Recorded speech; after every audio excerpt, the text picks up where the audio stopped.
every year. And there were questions really not for documentary. It was supposedly for everybody.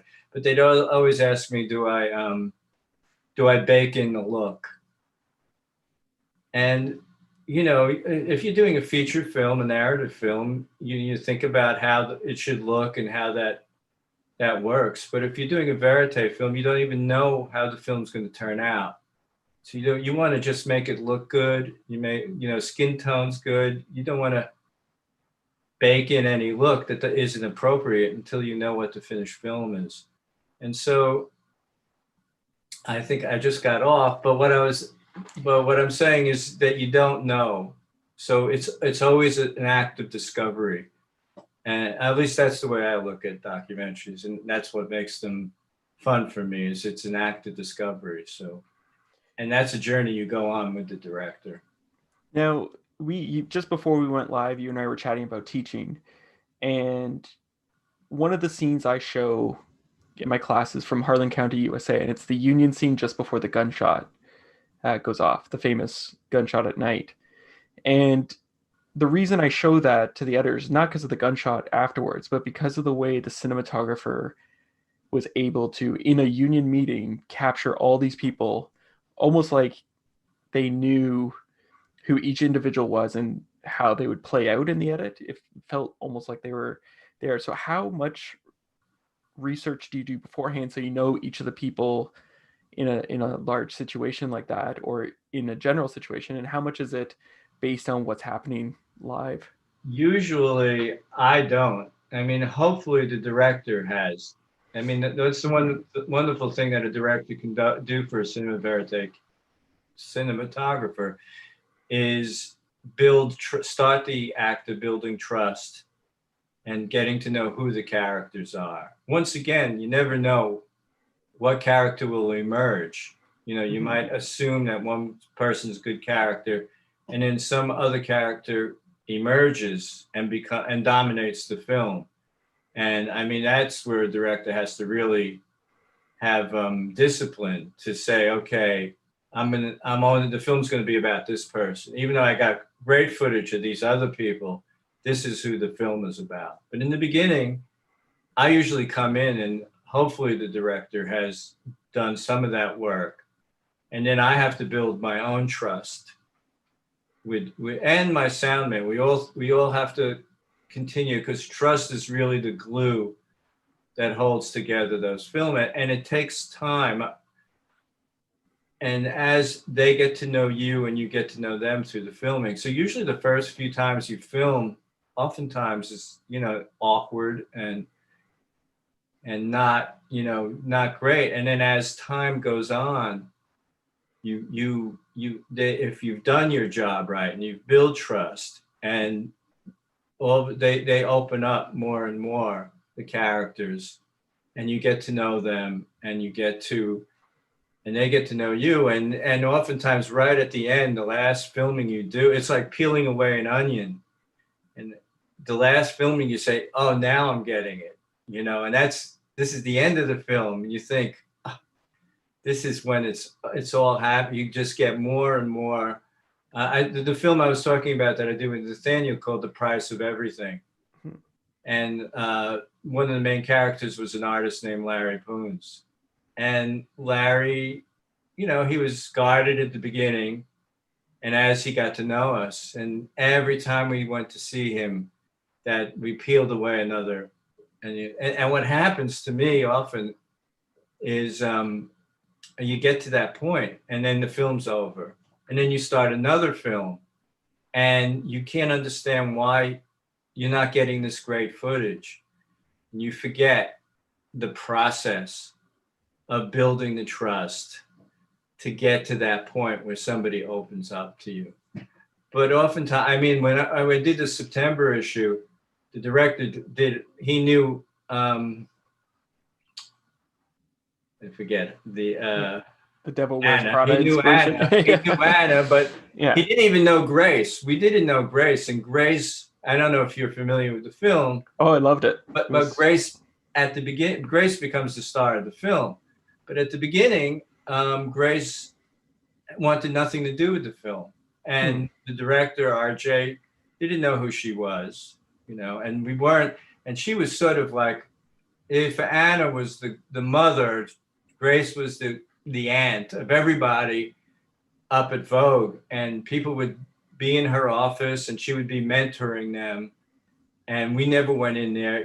Just walking into somebody's office is like walking into their bedroom, and she just looked at me like I was a bug, crossing the carpet every time.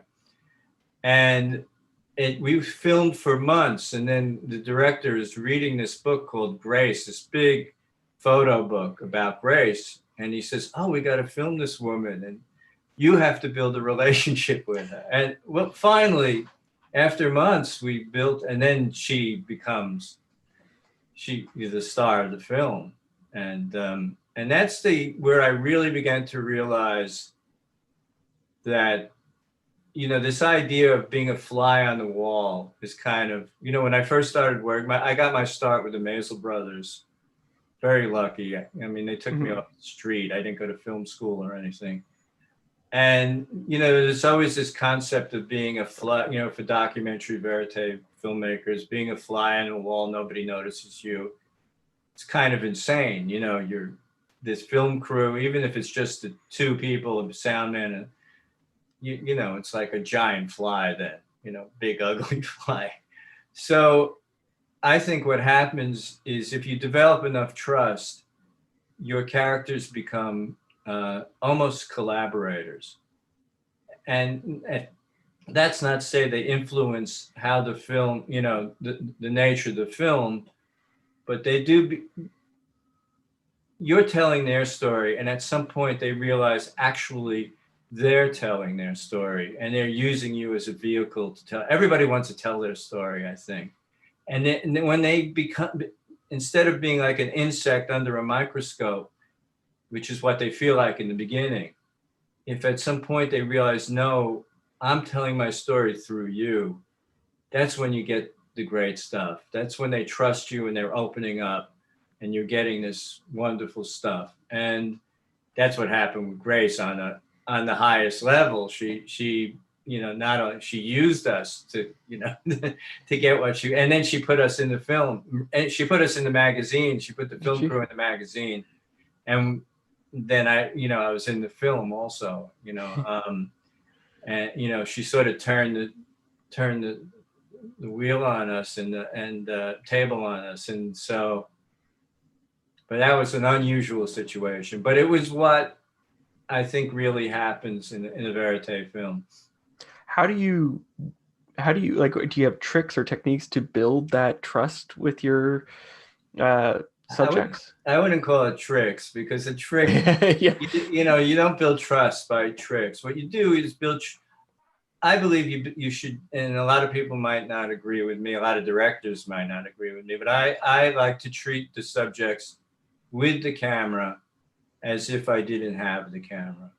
So the kind of, you have to earn the right to film, so sometimes you get into a situation where you're filming, the first day you're filming, they hardly know you. And all of a sudden it's an emotional scene and the person starts crying or whatever. And I have found that the smartest thing to do is not film that. You haven't earned the right to film something that intimate. Of course, as a filmmaker, especially the director says, film that, we want that. And sometimes it might be right, sometimes it might be wrong. But what I found is if you show that respect, you earn something that you will get back down the line, because they notice, they'll see that. Oh, you stuck a camera in my face while this was happening. I don't even know who you are, really.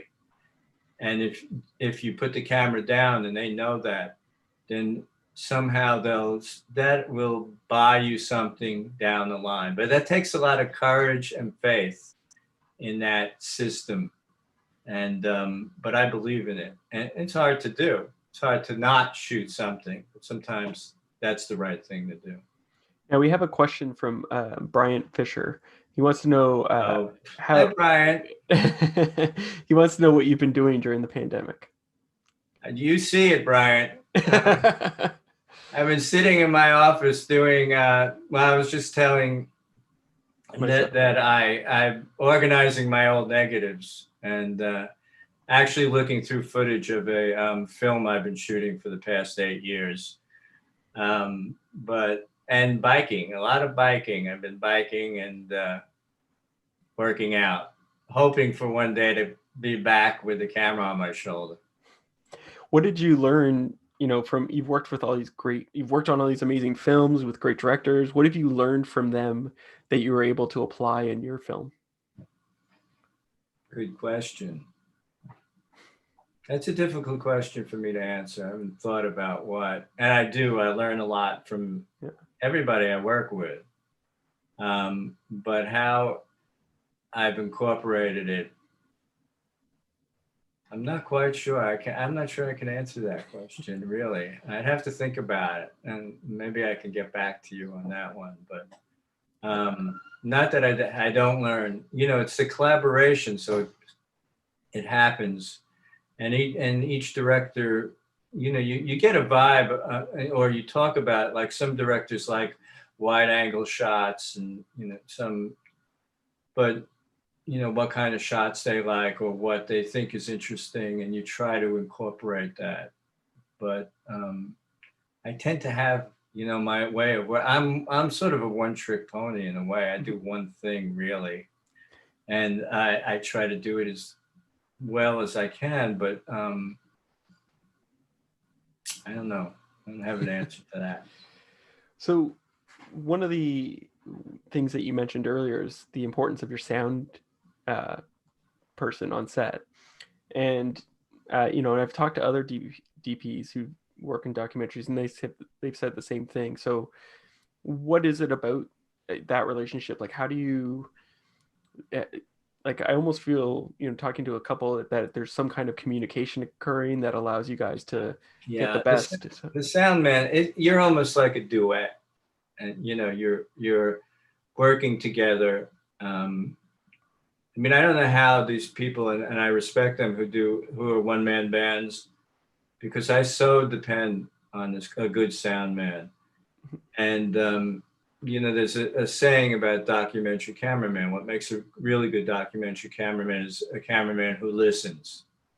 And, that's one of the compliments I've gotten when I first started out, was somebody saying, wow, you really listen, And I always say that what makes a really good sound man is who watches and sees, because he's another set of eyes for you. Mm-hmm. And he has to know, or she has to know, how you move. And I've seen sound men who don't know, they'll be in between. You're filming this person, there's a person here, and they're standing there, and they're not making the, they know you're going to have to pan through them, they're not moving, so they have to know how to move with you, and they have to be listening. Sometimes they're hearing something or seeing something that you don't see, and they know. There's a scene in My Architect where we were shooting this guy. It was toward the end of the film in Dhaka. We were in that Parliament building, and we're talking to this guy, and finally Nathaniel thought he had gotten it. And it's an amazing building, and and a big cavernous building with huge different stages. And he said, why don't you go across the way and film a big, cutaway of the two of us? So we walked in. Meanwhile, Eddie, my soundman, was listening the whole time, and he says, you got to turn on. We're getting amazing stuff. And, so he would. Everybody on a vérité film has to think like a filmmaker, even the PAs. Everybody should be thinking about, like a filmmaker, and they're part of it. It's a small team, but it's a collaborative team, and that's what's fun. And so anyway, in the film, you see there's a shot of them across, but it's all sync sound. It's not sound laid in. It's sync sound, even though it's far away. It's this big shot. Didn't need to cheat it. No. How do you, because like one of the things that's always blown me away with cinema verite DPs is it's almost like you guys have a sixth sense of like what's happening in the room. So it'd be like just getting to the moment before it happens. Like, how do you develop that sense? What Well, is it, if you can? I think some of it is, the people who gravitate to this kind of work are certain kind of personality anyway. People who like to observe people, other people, and have, but you have to open yourself up to what's going. And every room, especially a room with a lot of people, it has kind of a rhythm that you have to. I was filming the New York Times, a film for the New York Times Magazine section, and they would have these editorial scenes in the office of the editor. And I remember I was in there shooting, and there must have been 10 people in there, and they were all, somebody was sitting on a desk, somebody was sitting on a chair. It wasn't around a table. It was like, and I was shooting, and I kept missing. Somebody would talk, and I'd get to them, and they stopped, and then this person, and I could not. All I got was air, And then all of a sudden, you sort of clue into the rhythm of the room, and then all of a sudden, boom! I was able to get everybody. But there are ways that what I do often, because everything has to be shot so that it could be cut. No scene. If a scene is 5 minutes long, it's a massive scene. So oftentimes you're shooting for an hour, right? But it has to be shot so that the editor can cut it. So, oftentimes I'll be on somebody who's not talking. I'm getting a cutaway. But when you get a cutaway, I'm listening. I'm constantly listening to what the person who's talking is saying, so that I might decide, I could feel the rhythm of that person talking.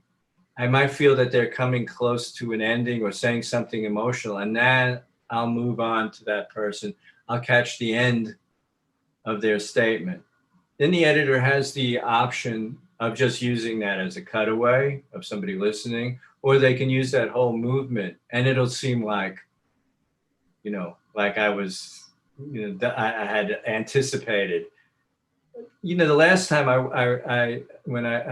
you interviewed me in person, somebody from the audience asked me what's the difference between reacting and anticipating.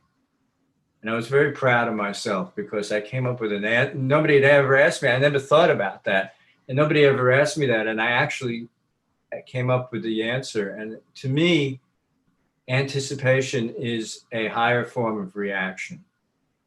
That when you're anticipating, it's because you have a sense of something. You're reacting to the scene, and you have a sense of what's going on, and that's just being in tune with what's going on in front of you, so that you may sense that somebody's going to talk, or this is going to happen, and it's just being in tune. And so you're reacting to something you're feeling inside. And so it's just like a much sort of like a higher, more refined sense of reacting. You're still reacting, but you're reacting to something that may not be so, what's the word? Something, you're reacting to something you're feeling that's going to happen. And I think we're all sort of genetically designed to do that. That's how we interact with each other. It's just that when people get a camera on their shoulder, they may lock up and let go of those feelings that give them that, all of a sudden you have a camera on your shoulder. All of a sudden you're worried about composing, you're worried about focus, and you let go of. Not a problem. You let go of those really other things that you make you aware of what's happening around you. Now, what Does would you that say? make sense, by the way? Oh, definitely. It was actually the perfect answer. What would you say was one of the tougher scenes in your career to shoot, and why do you think that was?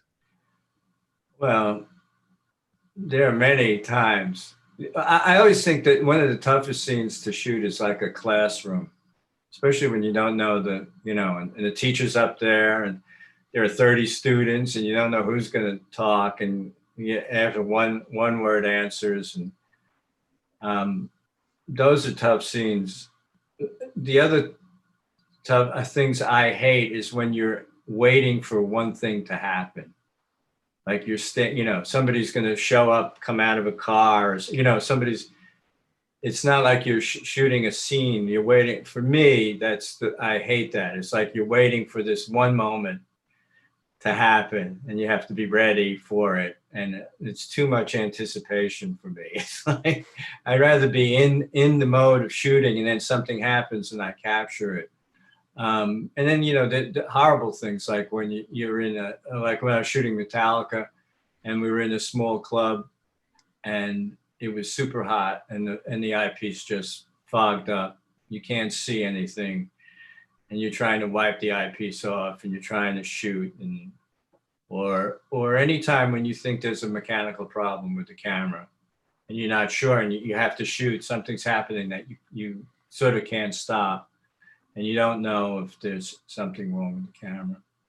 Well, that makes me think of, because like dealing with the days when we shot in film, the most stressful thing to me was the waiting for that film to come back the next day. Yeah. As a documentary person, you can't really go and shoot an event. No, it was always like a little miracle, actually. But that was the reality back then. So now it seems, the fact that you only had 10.5 minutes before you had to change. The fact that you only had one people forget. They can't imagine shooting a documentary with only one camera. And you can't, and filming, and when it was filmed, you spent most of your time watching and listening and only shooting when, it was important to shoot. Now you just shoot nonstop. And the trick to that, I had to learn, was to still get coverage. Because you used to be, when you shot film, you sort of knew when you got the scene and then you'd get your coverage. But when you're shooting continuously, you can almost forget, oh, I have to get cutaways, I have to get this. You have to incorporate it in nonstop shooting. I used to first call it, when I first started shooting video, I used to call it surveillance vérité. But I've learned, how to do it. But, sometimes you would think because I could shoot more, I'd have better coverage. But you're always shooting everything like it could be used in the scene and forget it. Before going to a scene, you'd wait, then you get this moment that you knew was the moment. And then okay, I'll get coverage, I'll get a wide shot, I'll get this. That's the moment. Mm-hmm. Now you're just shooting continuously. So. Wow.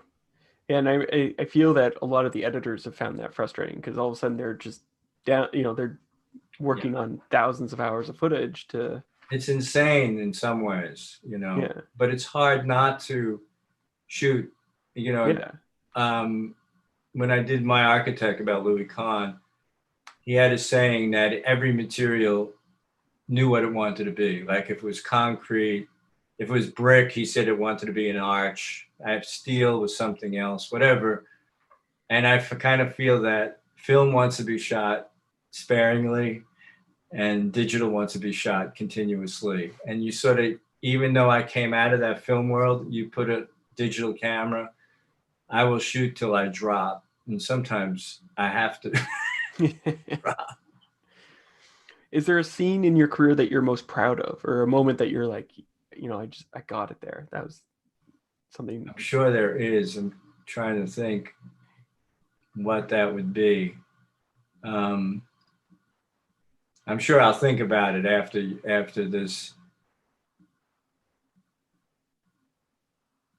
There's a lot of films. It's been a long time.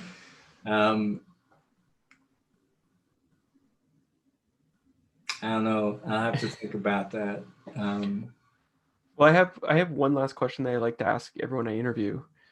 What would you say? And usually my question is, what was your guilty pleasure film to watch that you like to watch? But we've also been in a pandemic. So what would you recommend people check out while they're stuck at home? You're asking the wrong person. I never turn on the TV. Oh, wow. I like to read. Okay, well, here's the thing. I love to read, so tell me a book that I should check out. A book. Well, I just read Isaacson's biography of Da Vinci, Oh yeah. which was amazing, and actually related. He talks about his painting and how he studied light, and how his studying of light, and how he tried to make painting look realistic, and actually with depth of field. He added depth of field. He understood that focus lessened as things got farther away. Mhm. He was a real observer of reality and brought all that to his paintings. I just read Darkness at Noon, which is the book that inspired 1984. Oh, So really? yeah, it's actually very fascinating if you're wanting to read some scary stuff that's currently happening in the We're world. living in that. Yeah, exactly. Well, thank you so much for letting me interview you. No, it was a pleasure. All Thank right. you. Have a good weekend. You too. Thanks.